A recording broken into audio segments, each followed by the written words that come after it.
सुकिंदा भवन में बीजेपी पक्षर सदस्यता अभियान कर्मशाला अनुष्ठित। बुधवार दिबा 11 घटिका समय सुकिंदा ब्लॉक बीजेपी पक्षर सदस्यता अभियान कर्मशाला सुकिंदा भवन में अनुष्ठित होता देखा मिली।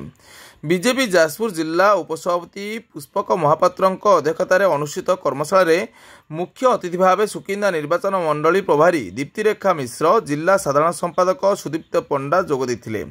राज्य परिषद सदस्य प्रशांत राय, सुधांशु भंज, वरिष्ठ बीजेपी नेता रमणी रंजन बलसामंत, जिला युवमोर्चा सभापति विश्वजित राज, उपसभापति प्रकाश बेहुरा, रवींद्र पुहाण, आदिवासी मोर्चा जिला सभापति राजेंद्र कालुंडिया, मंडल सभापति हृदानंद महंत, तपबंधन देव, विजय महांती, सुकिंदा पंचायत युवमोर्चा सभापति शुभकांत महांती, जितेंद्र बेहुरा, संबित बेहुरा, चिरंजीवी बेहुरा, पंचायत सभापति जात्राकर जेना, राजेश नायक, रवींद्र रणा, महिला नेत्री मंदाकिनी सेठी समेत सुकिंदा ब्लॉक बहु वरिष्ठ बीजेपी कर्मी नेतृमंडली युवमोर्चा कर्मी मैंने कार्यक्रम में जोग देखा मिलता।